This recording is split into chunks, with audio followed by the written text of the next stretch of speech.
Welcome to the Human Capital Innovations Podcast, your go-to source for personal, professional, and organizational growth and development. We hope you tune in often for all things people management, organizational development and change, organizational leadership, and social impact related. Maximize your personal and organizational potential with Human Capital Innovations Podcast.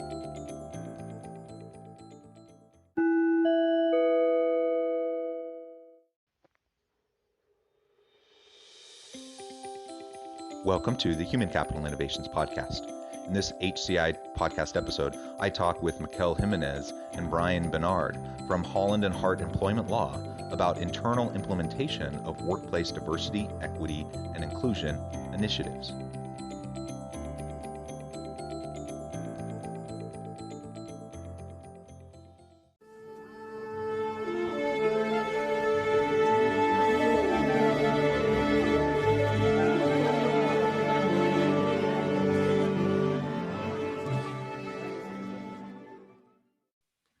Mikel Jimenez, welcome to the Human Capital Innovations Podcast. Thank you. It's great to have you back. We had the opportunity to have a really nice conversation around the legal elements of DE&I efforts in the workplace several months ago. Today, we're going to continue that conversation, and we're going to be focusing on internal implementation of workplace diversity, equity, and inclusion initiatives. I know this is something that you and your firm focus extensively on, and I really appreciate you being willing to come back on the podcast to share of your expertise with my listeners. As we get started, I wanted to share Mikel's bio with everybody. Employers turn to Mikel Jimenez for seasoned counsel to proactively handle labor and employment litigation issues. Mikel advises business owners and management on the full spectrum of employment issues that can impact an enterprise. She provides upfront guidance to help position businesses to effectively mitigate risk. When disputes arise, Mikel draws on her substantial experience in state and federal court to defend clients in litigation, administrative and regulatory hearings, and alternative dispute resolution forums. Mikel brings 20 plus years of experience serving as outside counsel at Cafe Rio Inc. to help startups effectively manage the challenges and opportunities facing nascent businesses, particularly in the food and beverage industry, is her passion. Thank you again for joining us again. Before we launch on in, anything else you would like to share with listeners by way of background or personal context? Well, I would just like to say thanks for having me back. It is great to be able to have these conversations in this forum. This is really important work. And I can tell you in my practice that in the last year, and I think we may have discussed this last time we spoke, I've probably seen more investigations, internal and external employment investigations occurring. And a lot of it is coming up because of social justice movements, the Me Too movement in the aftermath of the murder of George Floyd. And that has also started a conversation about what are we doing as employers to support our employees with DEI. And that is a noble cause, and it can be really tricky to navigate. So I think one thing for your listeners to take away today is this is not easy stuff. There is no hard and fast rule, and we're all kind of trying to make our way in the best way possible together. Yeah, great. I think that's a great foundational framing for our conversation. This is messy stuff. It's hard. It's complicated. If it was easy, people wouldn't be investing tremendous amounts of time, energy, and money into trying to figure out how to do this, right? It is challenging work. And I think the most important thing we can do is to just start with an awareness and an intention around the importance of these issues.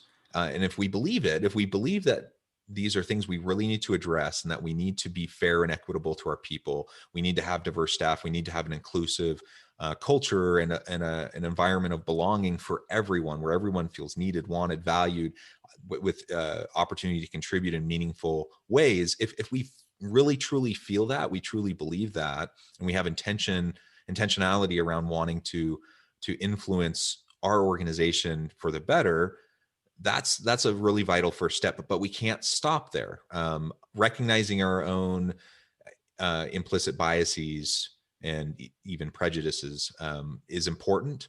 and that's important personal internal work we need to do. And I don't want to dismiss that importance, because that really is vital. But so much, and you mentioned Me Too, you mentioned George Floyd and the surrounding issues. So much of this is systemic. So much of this is just baked into the policies, practices, procedures, norms, and culture of an organization. And so if we want to change things in a positive way, we have to disrupt those systems that are perpetuating these types of inequities and making for a non-inclusive kind of an environment. So again, today we're going to focus on what's the approach we can take to really implement within an organization beyond, getting past the implicit bias training and getting past, some personal awareness of those issues, which is of course important, but actually moving towards really moving the needle in the DE&I space. Let's start with some of your perspective. You've worked on so many cases and so many different kinds of contexts. What do you see in terms of what works and what doesn't work when trying to implement this sort of DE&I change and culture shift across an organization? Yeah, and I think one of the things that I have seen with companies and have really included in my best practices when I do trainings and when I work with clients is getting a really clear framework in place up front. So, and what I mean by that is the company needs to decide at the top executive C-suite levels, what does DE&I look like in our company? And that needs to be the message top down, because if you don't have top down buy-in, you're not going to have total employee buy-in. And one of the best things that a company can do is decide, do we want to hire a chief diversity officer who is going to manage our DE&I initiatives? Or if you're a smaller company or you want to take it a little bit slower, do we want to start with a DEI committee and a DEI forum? So really getting clear about what that structure looks like. And then the next thing is to be really clear about what the purpose of your DEI initiatives are in your forum or whatever, however it is you're going to set up that structure. Because if you're not clear about it, what I've seen happen is we have a lot of people come to the table with really great ideas, and it's hard to actually implement those ideas and come up with a strategic plan and actually see something happening. So everybody's talking and has lots of great ideas, and then it kind of sputters to a stop after that. So having that planning in place the same way you would plan for and develop any other kind of a department in your company is important. The other thing that Can I just comment on that real quick? Yeah. I absolutely agree. We have strategic initiatives in other areas of the business and different functions. We're not, we know how to approach this as leaders. We know how to run a business. We know how to address challenges and problems. We have business tools, leadership tools, organizational tools to help us do that. And we can lean on those same tools. We can lean on those same skill sets. We want an evidence-based, metrics-driven approach that is strategic, where we have a fleshed out strategic plan. We have organizational scaffolding, structures, mechanisms in place to support what we're trying to accomplish. All of that is important, just like it would be important for any other functional area or any other initiative within the organization. So in that sense, it's not rocket science. And I think, because of the sensitivity of the space, people are really worried about missteps and how that's going to be perceived with their people and in the community. And because of that, I think a lot of people become paralyzed, that they just don't know how to move forward without the missteps, and they don't want to do it wrong. So then they just have more and more conversations, and conversations are awesome. I'm all for good conversations, but we do at some point have to get past those conversations and actually start to bake it into the organization. So I think everything you just said is absolutely spot on. Yeah, conversations without action are just conversations. Yeah. Right. So, and that is a good lead into what I think is the next really important part of setting this up within a company, which is education. What I've seen is there's a lot of confusion about what diversity, equity, and inclusion means. because you have some people that just don't understand that that doesn't mean, you know, it doesn't mean all lives matter. It doesn't mean, you know, every point of view has to be focused on. What it means is we have certain marginalized populations that have not traditionally enjoyed the same kinds of privileges and power structures that other populations have. And we are trying to raise them up. And so that means, and it's a hard conversation, that means that we are not going to treat everybody the quote unquote same in diversity, equity, and inclusion. So having a really clear education around what those terms mean and what they don't mean is important. And then, and that's things like really educating people about what implicit bias is. Harvard has this project you can go to and take the implicit bias test for free and kind of start to familiarize yourself with what are my biases.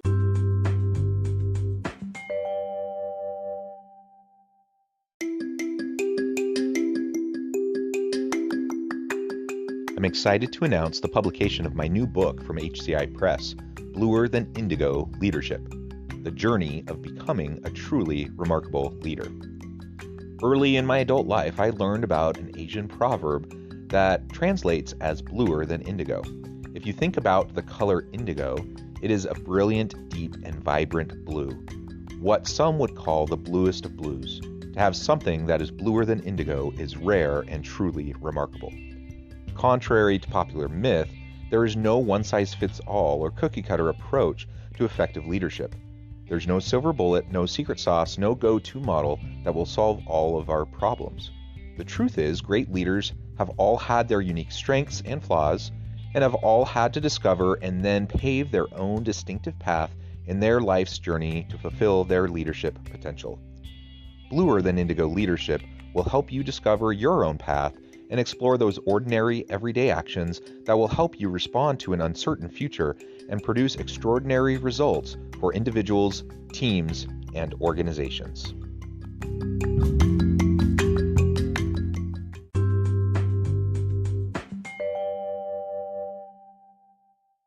Can I add, Yeah. with no judgment, right? It's private. Right. You can just go and see. I love those. It doesn't take very long. It's across all these different categories. Yeah. And you can just see. And you know what? I'm a middle-aged straight white dude. So yeah, I got implicit biases. You know, I try really hard to check myself and to challenge my assumptions and to be mindful about how I'm interacting with people. That the whole idea behind implicit bias is that you're not like this overtly racist person who's trying to go out and hurt people. It's just kind of baked in to your upbringing and to an extent your psyche. And it's only as we become aware of it that we can start to tackle it, right? And we can start to take approaches to sidestep it. That's right. And another good tool is educating the individuals who are going to be in charge of implementation of those initiatives about what this looks like, educating them about what a microaggression is. That is, although the term microaggression is newer in the popular vernacular in the workplace, they've been around forever. And so, and they're very subtle. And again, a microaggression is not something that an overt, someone saying, I'm a racist, I'm a sexist, I'm a whatever, fill in the blank ist, right? It is being unaware that the language that we're using can impact someone who has been traditionally marginalized in a way that is not helpful. And so arming individuals with that language, arming individuals with that knowledge, and then the third thing I think is really important is setting up a framework for discussions, because there are always going to be hard discussions. We do want to encourage individuals to be vulnerable. We want to create safe spaces to be vulnerable. And within that safe space, there are going to be people saying things with the best of intentions that are going to offend or upset others. And so having discussed that ahead of time and how you're going to handle that as a team Are you going to handle it in the moment? Is everybody going to agree that if somebody says something offensive, someone's going to raise their hand and say, like, ouch, that didn't feel good, let's talk? Or are you going to agree that you're going to table that and raise those at the end, and really being thoughtful and intentional about how you're, it's just like setting the agenda and conducting any other business meeting, right? So that when those arise, because they will arise, those uncomfortable conversations, you're prepared with how to deal with them. Yeah, yeah, I absolutely love that. I think it's so important that we lay out the framework and the expectations for how we're going to deal with those challenging interactions, those challenging conversations. Like you said, they will come up. It doesn't matter how proactive and careful we try to be. People are messy, and people with these types of sensitive issues, people with the best of intentions will make missteps. Even, very mindful, woke people who are very progressive will still say dumb things from time to time, even when they're really, really trying not to, or they're really trying to check themselves. So we need to have a little bit of patience and be gracious with others as we're navigating this, but also recognizing that, yeah, it's not okay to say things that hurt others. And these marginalized populations have to deal with things that other privileged populations just can't even really truly conceive of. Right. And so again, it's getting past the blame and just getting to like having dialogues around understanding, education around understanding, so that we can then get to the point of action and implementation, where we can start to think about actual tangible things that we can do and change amongst our teams throughout the organization, to make sure that we're not perpetuating systems that are going to continually disproportionately negatively impact these marginalized populations. That's right. Yep. And Yeah. there are so many ways to do that, right? And you'll find the ways in having those conversations, if they can be healthy, productive, positive conversations, innovative ideas will naturally bubble to the surface. Whether that's, your organization would have fun or would benefit from allowing people to put on the tagline their pronouns. Are they she, her pronouns, or they, them pronouns? Or you may want to create celebratory activities around Gay Pride Month or Black History Month or National Women's Day. You will be able to have those conversations and have those really innovative ideas come up that are going to be meaningful to your company, because every company is different. Yeah, absolutely. So let's talk a little bit more specifically then about how leadership can take a more proactive role in implementing DE&I. You've talked about the top-down approach, developing buy-in. I mean, ultimately, our goal is to implement a robust long-term DE&I program within the company. How do we, what are the first steps to start doing that? Yeah, so some of the key things that companies should look at is involving, whether you're doing a forum or a committee or however you're going to structure your DEI, you need to have at least one, preferably more than one member of your executive team involved in that. And most of the time, what we do is we start with trainings to start educating people again about what is DEI, what are the different issues that come up. And having your management in those trainings is really important. Having them even sometimes start and introduce those trainings and say, this is why this is important to our company. As CEO, I'm telling you why this is important. As COO, I'm telling you why this matters to us, why this matters to our employees. And having them make those statements and being the face of DEI for the company, that's really important as well. The other thing is can I also say, up. Yeah, absolutely to follow up. Let's not forget that senior executives, even the CEO, the C-suite, down through the managerial and leadership ranks, a lot of them need this just as much as the average employee, right? And so when not only by having them involved, are they signaling that they think it's important, that they're buying into it, that it's a strategic direction the organization is planning to go. It's going to be an expectation for everyone throughout the organization to develop in this area, they're signaling that through their participation, through their direct involvement and being the face of it, like you said. They're also going to benefit from being a part of it. And, unfortunately, I've seen too many organizations where you have a chief diversity officer, or maybe it's happening in HR, or like you said, even in smaller organizations where there's a committee put together, and the executive team says that they believe in it. They say that they sign off on it. They even say things from time to time to indicate that it's important to them. But to your point, where I interrupted you, is that it has to be sustained over time. There has to be continual energy put behind it. You can't just say one time that this is important, in one speech or in an email that goes out to the whole company. It has to be continual. It has to be sustainable.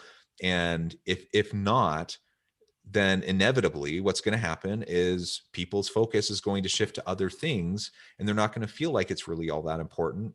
And especially those people who need it the most are not going to, they're going to get the least out of any of these efforts that are happening.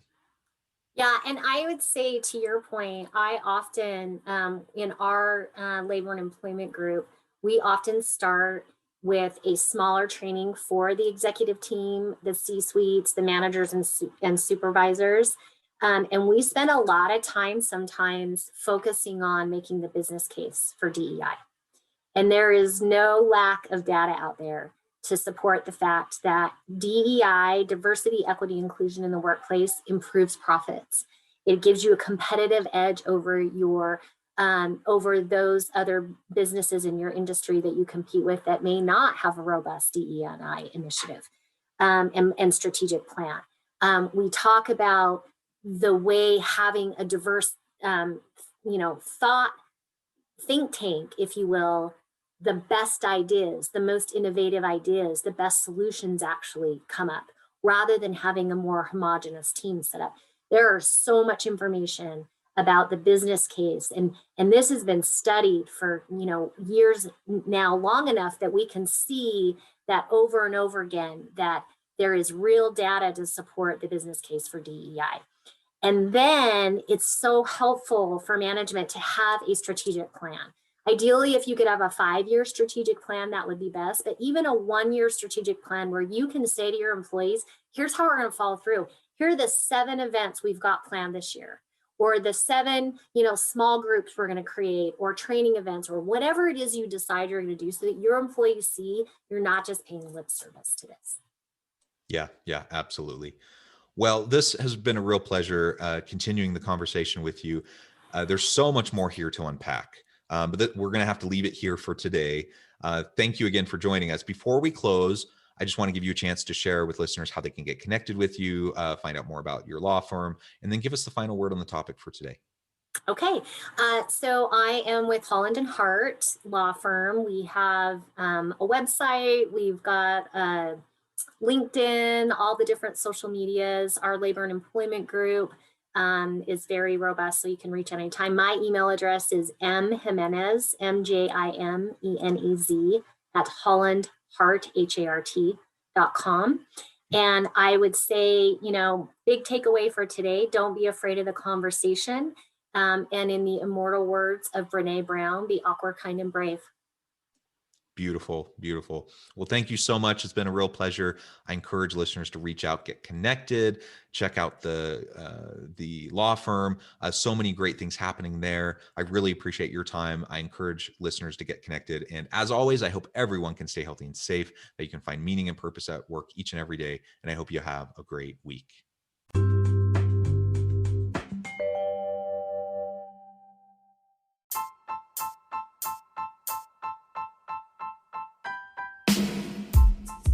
The alchemy of truly remarkable leadership.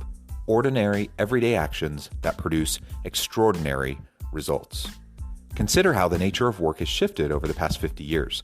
With increased globalization, rapid technological advancement, and the shift in economic composition, the average job of today looks very different than the average job of 50 years ago. What will the jobs and organizations of tomorrow look like? Moreover, what does this all mean for organizational leaders? What are the core competencies and capabilities of organizations and their leadership that are prepared for continued disruption and geopolitical and socioeconomic shifts? Regardless of what the future holds, increasingly, leaders need to be socially minded, data-driven, decisive, champions of talent, and disruptors of the traditional notions of leadership, teams, organizations, and work. The alchemy of truly remarkable leadership will help you to explore your own leadership competencies and capabilities and consider ways to apply and implement them into your workplace and personal life.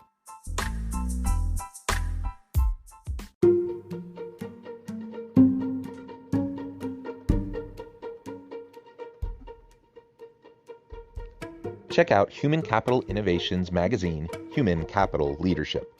Human Capital Leadership is a free, interactive e-magazine with the mission to help individuals, leaders, and organizations find innovative approaches to maximize their human capital potential. We publish issues quarterly in August, November, February, and May. Take a look at the latest issue and let us know what you think.